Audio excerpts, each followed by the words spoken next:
Sejam muito bem-vindos ao Mesa de Debates. Aqui quem está falando é o Guilherme. Vamos dar sequência aqui na programação, iniciar nesse domingo e vamos continuar aí conversando, né, debatendo com os candidatos, né? O pessoal aí que vai concorrer às eleições de 2024 e dando sequência aqui na programação, né? Estou aqui com o Denner, né, que é candidato aí a vereador, né, pelo PT em Curitiba, me corrija se eu estiver errado. E vamos conversar um pouco aí com ele, né, sobre a sua candidatura. Então, Denner, antes da gente começar, por favor, fale um pouquinho aí de você para aqueles que não te conhecem, né? Você que esteve recentemente aqui conosco no Mesa de Debates. Olá, bom dia, boa tarde, boa noite, né? Dependendo do horário que quem for assistir. Eu sou o professor Denner, né? Sou candidato a vereador aqui por Francisco Beltrão, no Paraná. Então, a gente já conversou um tempo atrás, falando sobre a questão da greve dos professores, sobre venda de escola aqui no Paraná, que nós tivemos não faz muito tempo. E era uma pauta nossa, era defender a educação e a não venda, né? Infelizmente, foi aprovado pelo governo, mas nós vamos continuar lutando, porque afinal de contas, educação é nossa, e aí vai o quê?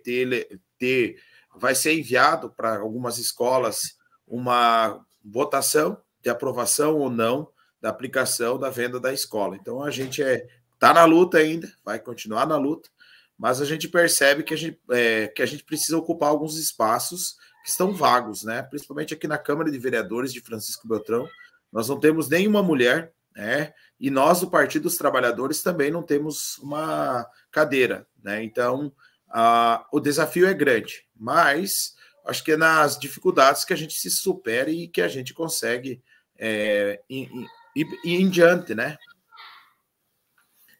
Certo. E o Denner, primeiramente, eu gostaria que você falasse um pouco aí da sua candidatura, né? O que que você está defendendo, quais são as bandeiras aí que você está levantando? Como professor, a gente não pode fugir, né, da defesa da escola pública de qualidade. Essa é a primeira bandeira, eu até diria assim, a nossa pauta de luta, né? Porque é importante a gente sempre expor para a população, como formação política, né? De entender qual que é o papel do vereador. Acho que é bem importante a gente deixar claro isso, porque tem muitos que ainda têm na consciência que vereador é ele que faz tudo, executa tudo, né? E não é verdade. Quem tem o papel de executar é o prefeito, é a administração, é ele que executa, é ele que constrói hospitais, é ele que constrói escolas. Mas qual que é o papel do vereador? O papel do vereador, assim, eu sempre resumo em dois papéis principais, né? Que é a questão da fiscalização, você fiscalizar o prefeito, fiscalizar as ações da prefeitura, fiscalizar o dinheiro público, onde que está sendo investido, onde que precisa ser mais investido, se não está sendo desperdiçado o dinheiro público, e o outro é legislar, né? Que é o debater leis, que vamos dizer assim, construir novas leis, mudar leis, fazer um debate a partir disso. Então, acho que é importante a gente sempre ter isso, para daí depois a gente começar a falar, porque senão tem muita gente que confunde essas relações e acaba chegando, por que você não tem uma saúde melhor, né? Como se fosse papel principal do vereador fazer com que a saúde seja melhor. Não que ele não tenha um papel importante de cobrar, exigir, né, de fazer movimento. Não, isso é um dever. Mas quem faz, quem executa, né, até o próprio nome diz, né, poder executivo, é ele que executa, é ele que faz, é a administração, é o prefeito. Então, essa é uma coisa importante para que a gente possa entender o papel do vereador e entendendo o papel do vereador, quais são as pautas, o que a gente vai fazer.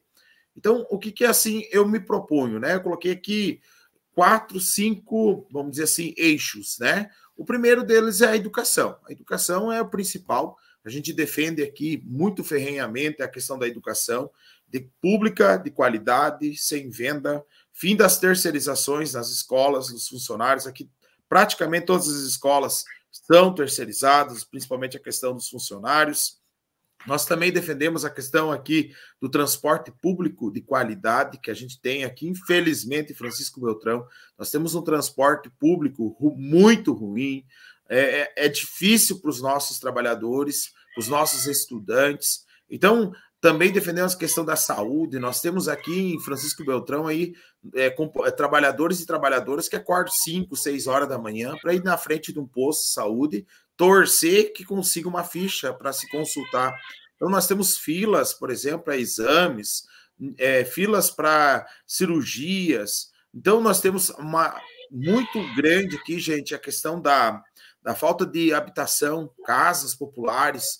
Infelizmente, aqui agora, faz o quê? Um ano para cá, que construíram 490 casas aqui, mas para um município que já faz anos e anos que não tem habitação popular, então não é nada, é praticamente nada. Então, o que acontece muito aqui? São as ocupações. Nós temos ocupações, não faz muito tempo.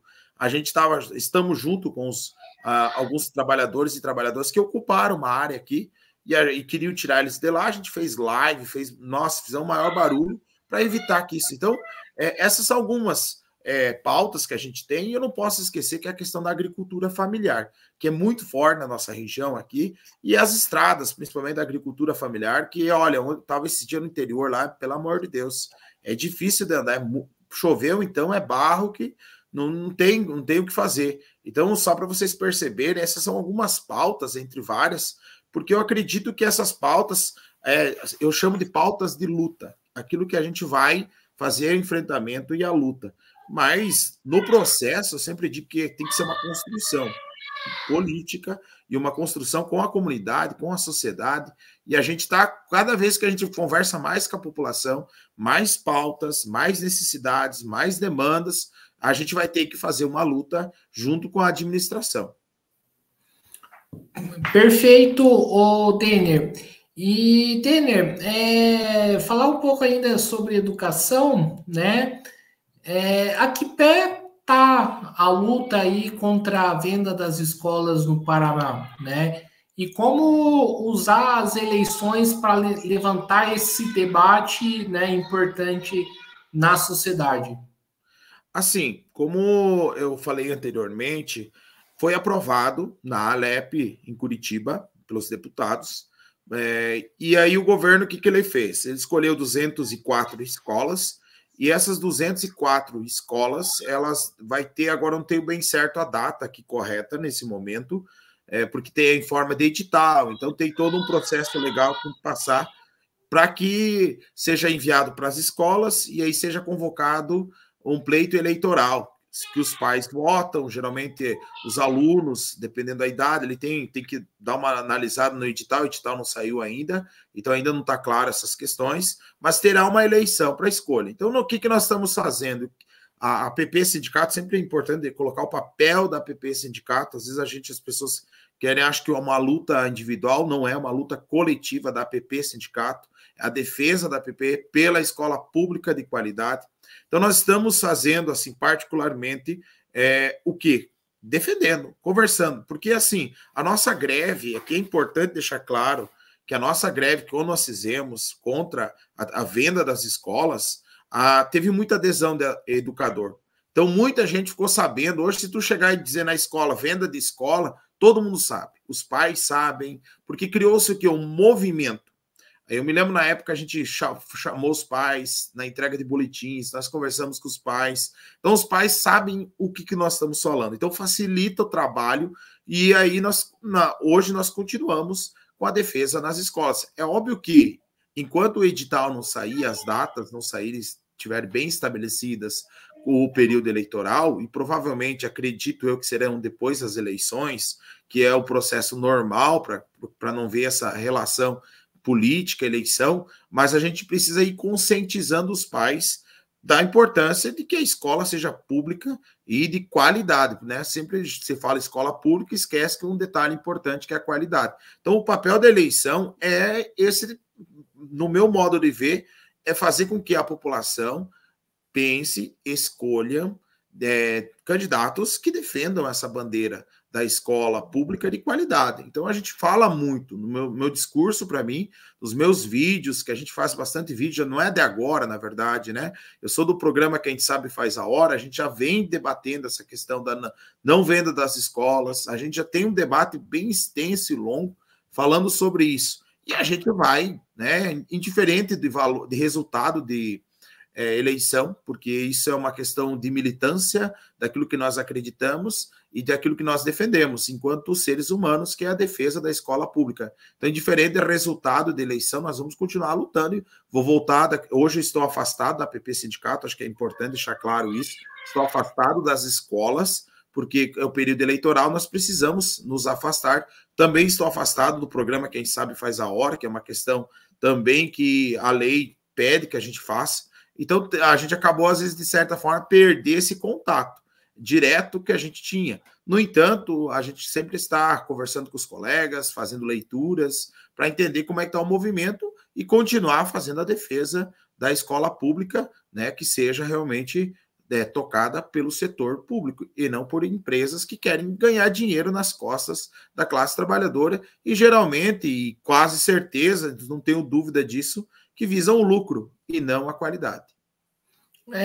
Ô, Trainer, durante esse processo aí da luta, algum vereador de Francisco Beltrão, né, se posicionou a favor dos professores? Olha, esse é o nosso, vamos dizer assim, para nós aqui uma dificuldade nossa não termos nos últimos 4 anos um vereador, uma vereadora que fosse do nosso lado, vamos dizer assim claramente, né? Que fosse do Partido dos Trabalhadores, ou que fosse do PSOL, ou que fosse do PCdoB. Nós não tivemos aí que se manifestasse abertamente como a gente faz. Geralmente, infelizmente, aqui em Francisco Beltrão, e eu diria no Paraná, a maioria dos nossos, vamos dizer, prefeitos e vereadores se posicionam favoráveis ao governo Ratinho Júnior aqui no Paraná. Então, por isso que quando vocês geralmente olham aí pesquisas falando sobre o Ratinho Júnior, sobre a popularidade de Ratinho Júnior, vocês vão perceber que sempre é alta.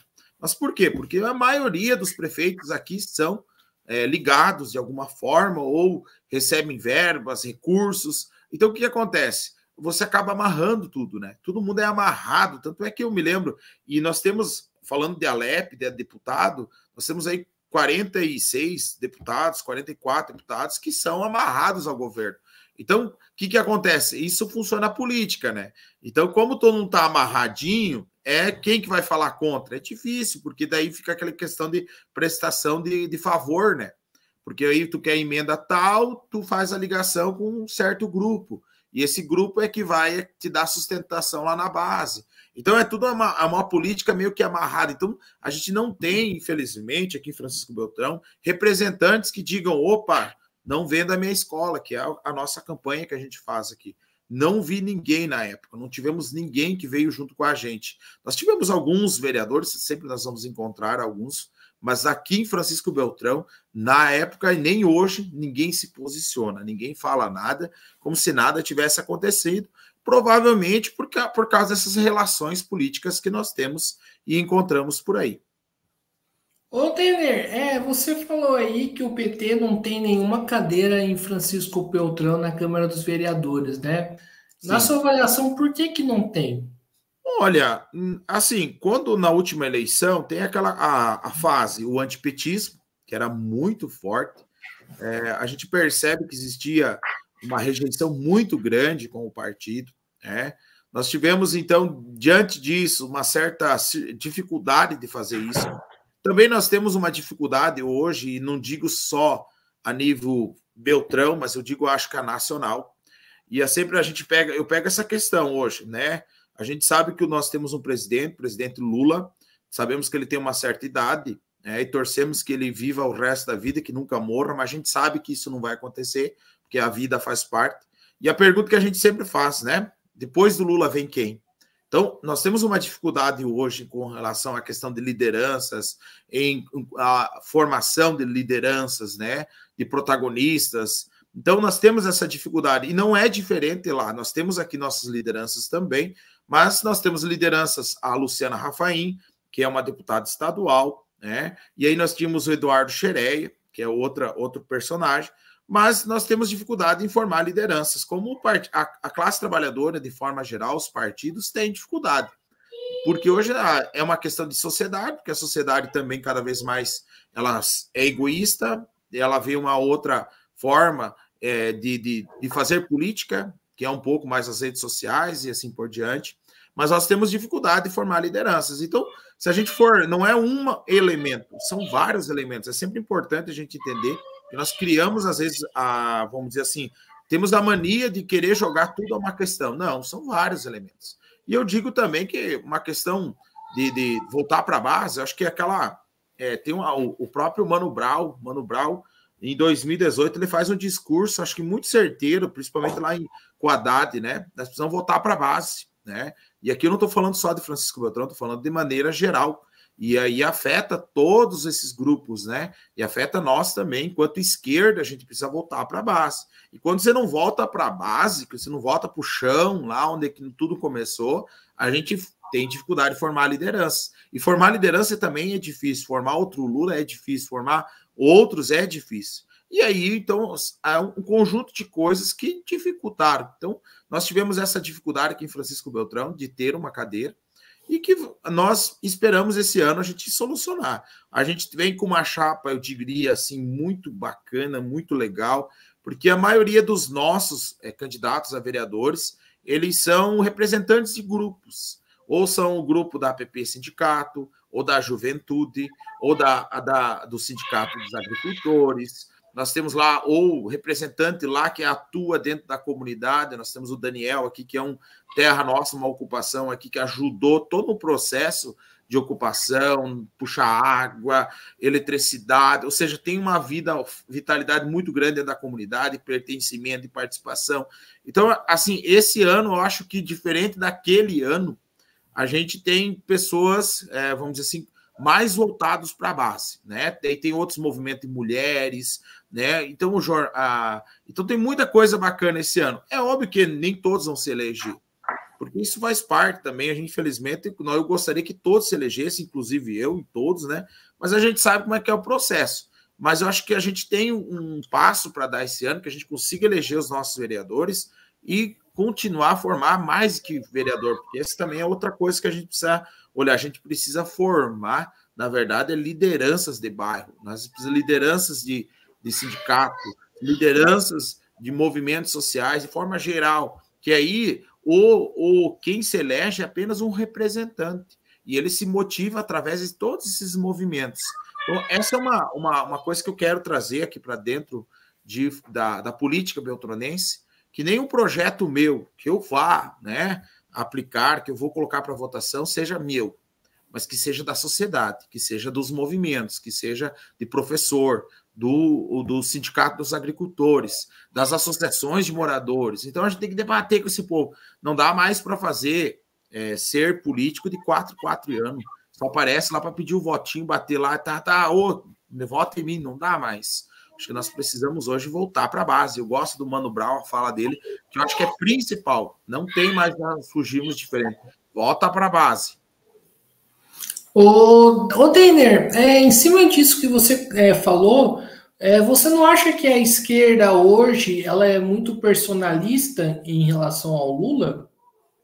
Não tenho dúvida disso, não tenho dúvida. Não tenho dúvida. É aquela questão, né? A gente precisa analisar o histórico, o processo histórico, como é que nós chegamos até aqui, né? Então, como nós não fizemos, talvez, o processo, o beabá, que é estar na base, que ficar com o povo, porque hoje quem que está conversando com o povo? É as igrejas evangélicas, o Rotary, e várias outras. E nós, enquanto esquerda, estamos conversando com o povo? Me parece, eu tento fazer um movimento, mas a gente precisa ampliar isso, a gente precisa conversar com o povo, a gente precisa entender o povo. E eu acho que uma coisa que a gente precisa escutar ele, é isso que está faltando. A gente quer sempre chegar lá, dizer para o povo, tá aqui, tem que fazer isso, a solução. Mas a gente não ouve, não escuta, e aí, quais são os seus problemas? Como é que a gente pode solucionar? Então, como a gente não fez esse processo, a gente hoje, infelizmente, a direita tomando conta do lugar que sempre foi nosso, né? Que é onde a gente surgiu. Então, como a própria direita, a extrema direita, está se fortalecendo, e aí viramos, né? Se hoje tu for ver, eu diria até que nós estamos nessa visão do Lula. Por quê? Porque é o personagem, mas é um pouco muito mais efeito do que nós não fazemos, deixamos de fazer, porque é muito mais cômodo você dizer Lula, vai lá e resolva o problema, do que nós, enquanto coletivo, dizer vamos resolver esse problema junto. Então a gente, enquanto vai se arrastando, fica mais cômodo, a gente precisa mudar. Eu acho que, e concordo contigo plenamente, que a gente está muito relacionado ao Lula, e acho eu que nós teremos problemas após, né, a morte do Lula. Eu espero que isso aconteça, demore para acontecer, mas a gente não pode fugir dessa questão, que vai acontecer uma hora ou outra. E aí o que será da esquerda, um pós-Lula, né? Então será legal se a gente se acordar e começar a voltar para a base, conversar com a população, formar lideranças, será muito mais fácil resolver o problema. Agora, se a gente for empurrando, deixar para acontecer depois, não sei o que acontecerá, mas não será um processo fácil, isso eu não tenho dúvida disso. Mas a gente precisa acordar. Acho que é o momento de acordar, de perceber qual que é o meu papel, porque 2026, a próxima eleição, sempre digo aqui, deixo claro, será difícil, né? O Lula dá alguns indícios de vez em quando que ele continuará, dependendo da sua saúde, mas também não é certeza, né? Nós não sabemos o que vai ser 2026. Então nós precisamos, enquanto esquerda, acordarmos e percebermos que a gente precisa voltar para a base. Eu até quero ser enjoativo nisso, porque eu acho que as pessoas precisam voltar para a base, conversar com o povo, as demandas, as necessidades, falar de luta de classe, falar de gênero, falar de tudo, porque a gente precisa convencê-los e, principalmente, a gente precisa propor também, junto com eles, construir com a população soluções para os problemas, porque também não adianta chegar só lá e prometer que vão melhorar e não fazer. Também não adianta chegar e falar com o povo, dar lá projetos prontos, porque nem toda necessidade de uma comunidade é a mesma que a outra. Uns precisam de saúde, outros precisam de uma escola, outros de uma creche. Então, é muito diferente as demandas e necessidades, e tu vai conversando com a população, e que eu faço esse movimento, né? Eu já faz tempo que eu vou conversando, as associações de moradores, sindicatos, a gente sempre está em movimento. E a gente escuta, cada lugar escuta uma coisa. Certo. A gente, né, eu concordo em relação ao voltar para a base. A esquerda hoje ela tem dificuldade de ir para a base. Quais são essas dificuldades que, né, impossibilita dela fazer isso? Assim, dificuldades ela tem, porque até às vezes, e aí é uma crítica meio que a gente precisa fazer, né? Que acho que Marx ele fala, né? O que forma a nossa consciência não é o mundo intelectual lá, as ideias, não. O que muda é a nossa realidade, né? É o ser social que vai formando a nossa ideia. Então, me parece que ao longo do processo histórico, quanto mais capitalista a gente foi se tornando, os valores burgueses cada vez mais nós fomos tomando para si. E aqui eu me coloco como um também, tá? Então, o eu é mais importante que o nós, né? Dentro de uma lógica burguesa, dentro de uma lógica liberal, vamos dizer assim. Então, o eu, o egoísmo, tudo se movimenta a partir do meu eu. Então, essa me parece que uma das primeiras dificuldades, que é fazer esse movimento, perceber que o nós ele é mais importante que o eu, e que esse eu ele se forma no nós. Então, essa me parece que é uma dificuldade também, tá? Outras é o próprio sistema. O sistema capitalista, ele impõe certas limitações, a gente sabe disso.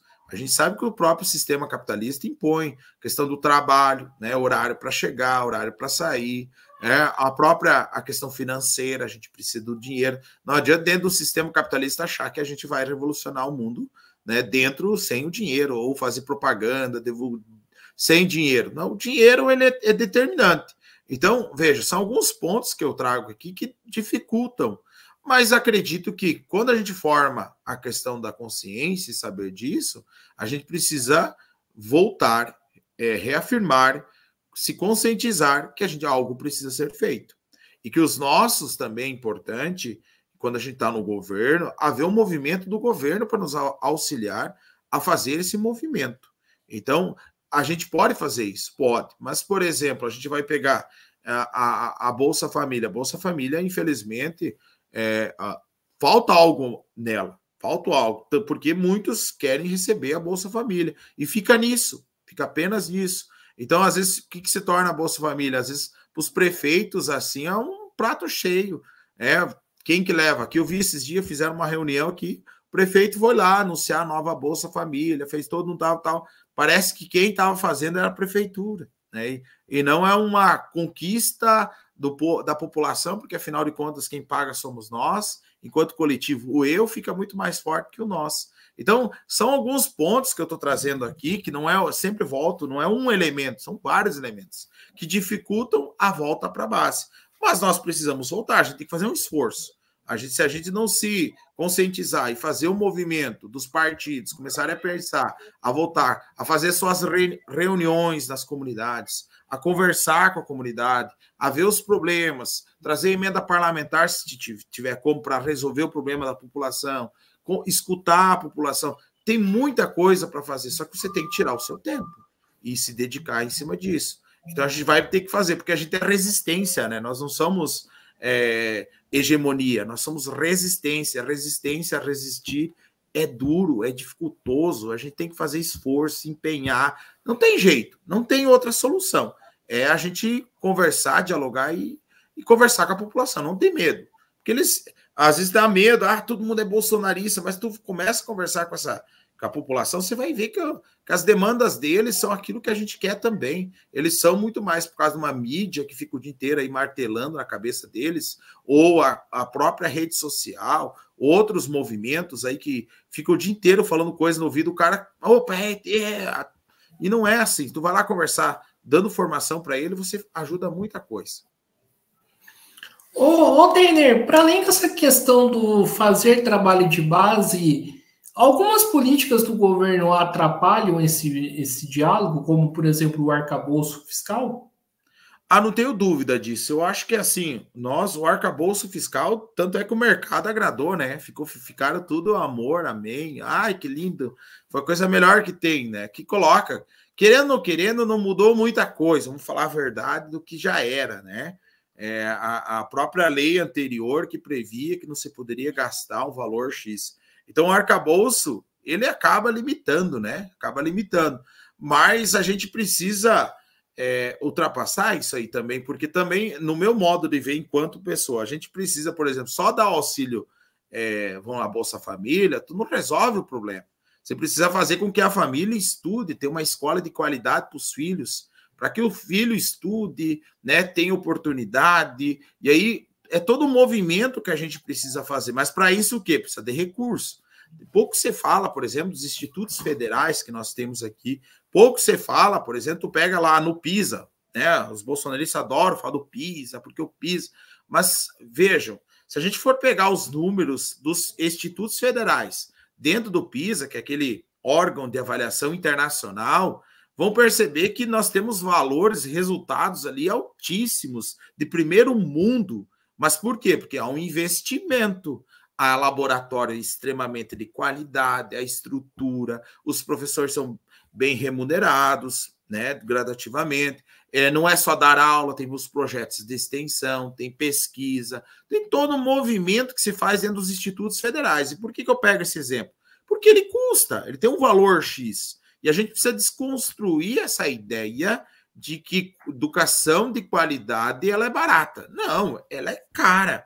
E aí bate no quê? No arcabouço fiscal. Por quê? Porque tem a questão, e sempre tem que levar em consideração a questão da dívida pública, que é onde também outro problemaço que a gente precisava resolver é a dívida pública. A gente paga muito juro durante o ano em dívida pública. Até a Maria Fatorelli tem os estudos dela ali, agora não atualizado. Chega a quase 50%, de 40%, 50%, é claro que isso varia em pagamento de juros de dívida, ou seja, falando isso do orçamento da União, ou seja, sobra-se muito pouco recurso no final, né, para se investir nessas coisas básicas, que é dar educação de qualidade, que é fazer com que o sujeito seja capaz. Porque eu na minha visão, só dar também auxílio, o dito Bolsa Família, chamar, também não resolvemos o nosso problema, porque daí a gente fica num círculo vicioso. A gente também não cria autonomia no sujeito, a gente não consegue fazer ele desenvolver. E a gente precisa fazer ele desenvolver. que ele tenha conhecimento, que ele consiga conhecer os conhecimentos científicos para ele produzir, para ele trabalhar, para ele entender o mundo, como ele funciona, e aí perceber que ele precisa fazer algo, que ele também tem que ter a parte dele, não é só uma questão de ter as coisas, é preciso ele também encontrar-se dentro desse processo e fazer as coisas acontecer, mas para isso precisa ter educação de qualidade. Então, o arcabouço fiscal, e não digo só o arcabouço fiscal, eu diria que o nosso problema maior é a dívida pública, que é essa que rouba mais dinheiro nosso, literalmente, do que propriamente o arcabouço fiscal, porque a gente olha sempre lá não gastar mais do que arrecada, mas a gente não olha de onde que o dinheiro vai, né? Aí tudo é permitido, né? Então, essa é uma questão. Ô, Tener, me responde uma coisa. Existe muito rechaço dentro do PT, né, com o arcabouço fiscal? Assim, não vejo, tá? Não percebo assim um discurso muito com relação a essa questão do arcabouço fiscal, né? Claro que é sempre bom entender que o Partido dos Trabalhadores ele é formado por várias correntes, né?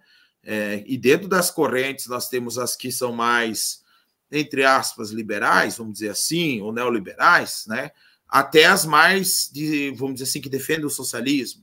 Então nós temos várias correntes. Então é difícil você dizer o PT é isso. Como em qualquer partido, acredito que tem essas correntes, o Partido dos Trabalhadores não é diferente. Tá? Claro que alguns vão ter mais pessoas dentro dessa corrente, então ganham uma certa mais importância, porque às vezes é deputado federal, é deputado estadual, conforme o cargo que você representa a corrente, claro que ganha uma força maior dentro do partido, isso é inegável, mas isso é uma disputa que é política, que é democrática, que faz parte, né? Então, claro que quem é vamos dizer assim, o principal é o Lula hoje, a representação do partido, né?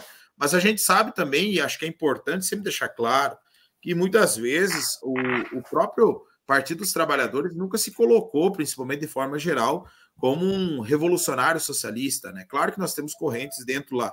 É um partido, né? Sempre gosto de comparar mais ou menos com o inglês lá, um estado de bem-estar social, entre aspas. Claro que toda comparação sempre é ruim, né? Sempre é ruim, não podemos igualitar, porque sempre é difícil fazer comparação. Mas, né, dentro dos limites, vamos colocar assim, das dificuldades, eu acredito. Então, não é um partido revolucionário no sentido de implantar o socialismo. Então, por que eu digo isso? Porque é importante, por isso que não há um movimento tão forte dele quanto o arcabouço fiscal. É isso que é importante de ter, porque tem quem entender de forma diferente. Geralmente quem fala que a gente é um socialista, tal, são os bolsonaristas, mas isso é o quê? Falta de compreensão.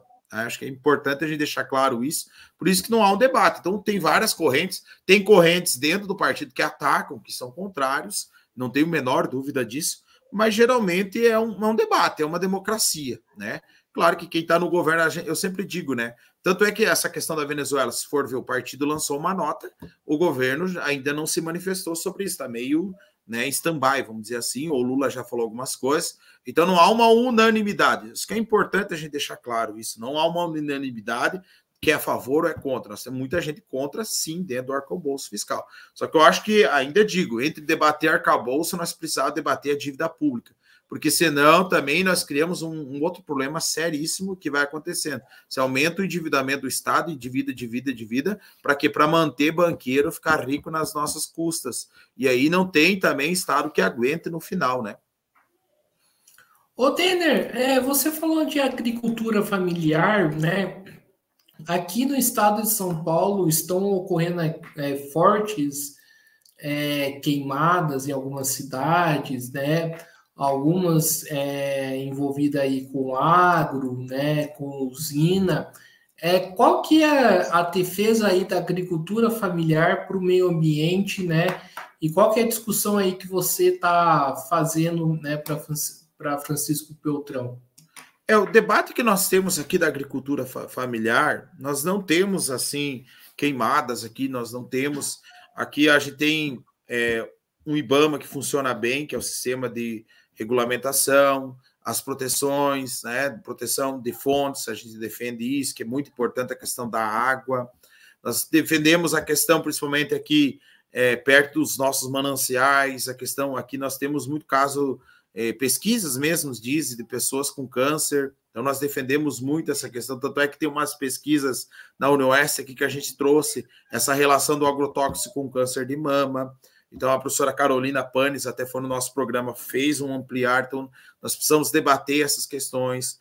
Aqui, da agricultura familiar que mais a gente escuta, que isso é importante escutar, é a questão das estradas. Aqui, a maioria das nossas estradas, e aqui falando de Francisco Beltrão, elas ainda são de terra, ainda são de barro, né? Nós temos pouco calçamento, nós temos pouco asfalto, então, quando chove, o negócio fica feio, né? Feio no sentido, às vezes, trator puxando caminhão, aí os meninos querem ir para a escola, educação do campo, fica difícil chegar na escola, ou depois que está na escola é difícil chegar em casa, dependendo da circunstância, o momento que chove. Então, nós defendemos a questão da sustentabilidade, a permanência de uma área dentro dos próprios, vamos dizer assim, locais onde cada um tem a sua terra. Isso já é lei federal e tem que ser mantida, mas que haja fiscalização fortemente em cima disso. Mas também que haja o quê? Haja dentro certos mecanismos do Estado para desenvolver a agricultura. Também a gente não pode esquecer que a agricultura familiar precisa de tecnologia, que a agricultura familiar precisa de conhecimento científico para desenvolver isso, que a agricultura familiar precisa de incentivo financeiro, se for preciso, de, vamos lá, financiamento com juros menores. Nós que defendemos que os nossos escolas do campo sejam valorizadas também. Então, são vários elementos aqui, que dentro da escola, por exemplo, tem um posto de saúde, né? Dentro do interior tem um posto de saúde, tenha médico que seja atendido, tenha remédio. Então, são vários elementos aqui que eu vou citando que fazem parte daquilo que nós defendemos a partir da nossa realidade. É certo que em alguns lugares, talvez, quem vai me assistir vai perceber que em outros lugares tem uma outra demandas e necessidades, mas nós aqui, essas são algumas das principais demandas que nós temos. Levar o conhecimento científico para dentro. Eu percebo que aqui nós temos muito pouco essa relação do conhecimento científico. Nós temos a UTF aqui em Francisco Beltrão, temos a UniOeste, que é uma universidade estadual, com um curso de geografia, um dos melhores do Brasil, e eu não vejo essa relação. Então, quando não há essa relação, aí você vai percebendo que você só torna o campo um lugar de matéria-prima, vender soja, milho, e não é um lugar, um espaço que deveria ser de aumentar a renda, né? Que seja um lugar de qualidade de vida, de ter um espaço para praticar esporte, de ter uma academia, de ter vários elementos que fazem com que o campo seja um lugar de vida também, de qualidade de vida para as pessoas que estejam lá. Então, são algumas pautas, e como eu digo para você, a gente vai conversando com a população, e na medida em que a gente vai conversando com a população, outras demandas vão surgindo. E a gente vai lutar muito, principalmente por essas pautas, porque a gente precisa desenvolver o campo de maneira sustentável, sim, mas também que seja um lugar de qualidade, de tecnologia, de internet. Felizmente, Francisco Beltrão, aqui, dependendo do lugar que nós temos aqui, internet é terrível, é muito ruim, é péssimo, para não dizer outra coisa, e não chega. Então, são vários elementos que a gente está lutando, né? E nós vamos lutar, acho que é importante sempre isso, para que o campo seja um lugar melhor de se viver. E para a gente fechar aqui a nossa conversa, o Denner, qual que é o cenário eleitoral, né, de Francisco Beltrão? Quem estão concorrendo? Qual é o candidato aí que está na frente, né? Como que você está vendo essa disputa toda? Assim, hoje, como é que está o cenário eleitoral? Acho que é importante nós deixarmos que nós temos 3 candidatos aqui, né? O candidato, vamos dizer assim, havia o prefeito hoje de Francisco Beltrão é Kleber Fontana. Kleber Fontana tem o seu vice, que é o Pedron. O vice de Pedron, ele saiu como candidato do MDB. Aí o prefeito não apoia o seu vice. E aí lançou um secretário da prefeitura, o Antônio Bonetti, para ser. Esse vem pelo PSD, que é o mesmo partido do governador. E nós lançamos hoje a doutora Rose, que é do PV, né? Então, doutora Rose é uma mulher, né?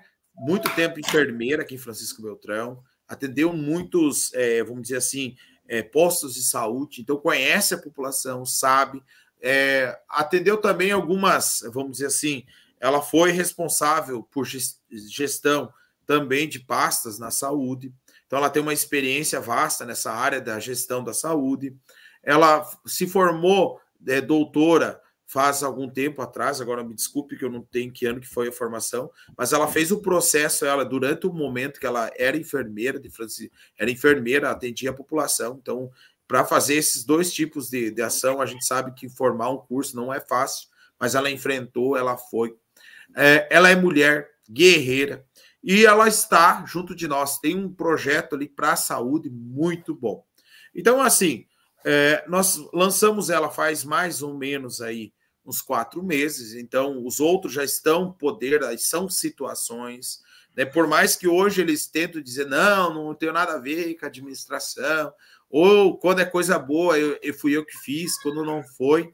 Não, eles são responsáveis, eles eram situação e eles estavam na situação. Então, é importante sempre deixar claro isso. E o cenário é esse. O cenário, ontem nós tivemos um debate, acho que foi bem bacana até o debate de ontem. Eu digo assim, ó, nós tínhamos 2 candidatos, por quê? Porque só se falava em Pedrão e só se falava em Bonete. A partir de ontem, gostei muito do debate da Rose, da doutora Rose. Realmente mostrou ter centralidade, calma, porque havia uma pressão sobre ela, não tenho dúvida disso. E ela conseguiu demonstrar o que ela pretende para Francisco Beltrão. E vira e mexe, eu recebo mensagem aqui no meu celular, olha, até essa mulher é ninja, disse para os outros o que tinha que ter sido dito, ou seja, realmente ela demonstrou capacidade para ser prefeita de Francisco Beltrão. E nós vamos lutar com ela. Nós temos aí a professora Cléo, junto que é vice, que são 2 mulheres, primeira vez na história nós temos isso, aqui 2 mulheres concorrendo à prefeitura de Francisco Beltrão, e aí ela foi diretora do Colégio Reinaldo Saz aqui, e ela foi também presidente do Núcleo Regional de Francisco Beltrão da APP Sindicato. Então nós temos 2 mulheres aqui, eu esqueci de falar antes também que a doutora Rosa foi professora também, antes de se tornar no curso de enfermagem aqui de Francisco Beltrão, no Reinaldo Saz. Então nós estamos lutando contra um sistema, lutando contra o dinheiro, lutando contra o financiamento. A gente sabe que muito dinheiro está rolando, principalmente que vem de fora, né? Tanto é que, por exemplo, a gente percebeu que um dos Bonete veio o Traiano, que é o presidente da LEP do Francisco Beltrão, ele tinha desistido, chegou na hora aqui e disse, não, tu vai ser, e foi, e hoje ele é candidato. Então, é só para vocês perceberem como é que funciona a política aqui em Francisco Beltrão. Aqui ainda nós temos a questão dos caras que mandam ainda, que determinam quem vai ser ainda. E é contra esse sistema do dinheiro e também da questão de verbas que vem para cá que nós estamos lutando. E nós vamos lutar. É isso que nos diferencia, é isso que nos faz esquerda, é lutar com o sistema. Nós sempre somos resistência, né? Acho que é importante deixar claro isso. Nós somos resistência. E ser resistência tem que estar disposto a sacrifício, tem que estar disposto a fazer a luta, está disposto. Vamos ganhar, vamos perder, mas não vamos desistir. É assim que a gente faz e é assim que a gente vai continuar fazendo. Então, acho que é isso aí, pessoal. Estamos encerrando aqui mais uma entrevista do Mesa de Debates. Quero aqui agradecer a participação do Denner e passo a palavra aí para ele fazer suas considerações finais. Então, a primeira coisa que eu quero é agradecer ao Guilherme pela possibilidade de estar aqui conversando com quem assiste esse programa. Acho que é bacana um momento de debate, mesa de debate. Acho que é importantíssimo trazer aqui, expor a realidade, expor as nossas demandas e assim a gente tentar buscar alternativas para a gente construir. Então, agradeço ao Guilherme. E aqueles aqui de Francisco Beltrão, a qual que é o momento agora? Pedir voto, não tem muito o que fazer, né? A gente explica, a gente fala, a gente discursa, mas no final o que muda é o voto. Então o meu número é 13111, ou como eu digo, 1311. Então agora é votar. E quem tem parente aqui em Francisco Beltrão, chama para conversar. Tem o professor Denner, tem minhas redes sociais, Instagram, Facebook, TikTok. A gente faz vídeo, a gente vai na comunidade. O último vídeo que eu fiz estava lá no interior mostrando o barro que está lá, a dificuldade que o agricultor tem de transitar de um lugar para o outro. Então a gente está na base, a gente está. E não é que eu faço isso hoje, acho que é importante sempre deixar claro. A gente sempre fez e a gente vai continuar fazendo, indiferente do resultado. Porque a gente acredita que é possível construir uma Francisco Beltrão para todos. Mas para isso é preciso o quê? Do voto. E agora é a hora de mudar. Agora é a hora de nós lutarmos contra a extrema-direita. Eu sempre digo e repito e venho falando, momento de lutar contra o bolsonarismo, contra a extrema-direita, é agora. É eleger quem defende a classe trabalhadora. Porque depois que termina a eleição, aí a gente pode discursar, a gente pode fazer vários discursos, mas não vai mudar a realidade, porque a realidade, no mundo em que nós vivemos, acontece no mundo político, principalmente, e também na união da classe trabalhadora. É ali que acontece. Então, se a gente não eleger os nossos candidatos, o bolsonarismo toma conta, e quanto mais candidato bolsonarista, extrema-direita se eleger, mais dificuldade nós teremos na eleição de 2026. Então, é óbvio que nós não podemos ficar também, fazer uma esquerda que dependa só da eleição. Também não é correto. Mas o ápice de todo o nosso trabalho enquanto base, ele tem que se concentrar nesse momento agora, na eleição. Então, você aí que vai me ouvir, não é aqui de Francisco Beltrão, vá para a rua, eleja aqueles que defendem a classe trabalhadora. E aí nós temos vereadores, prefeitos pelo Brasil, porque é aí que nós precisamos fazer a disputa contra a extrema-direita. Porque senão nós teremos, eu acredito que nós já vamos ter dificuldade em 2026, mas nós podemos ampliar essa dificuldade ainda mais se nós não elegermos quem nos defende. Então, agradeço desde já ao Guilherme novamente e que estamos juntos, galera. A gente vai para a luta, vamos resistir, e é assim que a gente faz. Maravilha, então mais uma vez aqui agradecendo o Denner, também agradecendo a você que estiver nos acompanhando. Peço aí que se inscreva no canal Mesa de Debates de Tudo Um Pouco, acompanhe o nosso trabalho, curta, compartilhe, comente aqui as nossas entrevistas, matérias, programas e siga a gente nas redes sociais. Nós estamos no Facebook, TikTok, Quai, né, e o Instagram. E é isso aí, pessoal. E também temos o Pix 385-007-02800 CPF. E encerrando aqui mais uma entrevista aqui do nosso canal. Um forte abraço.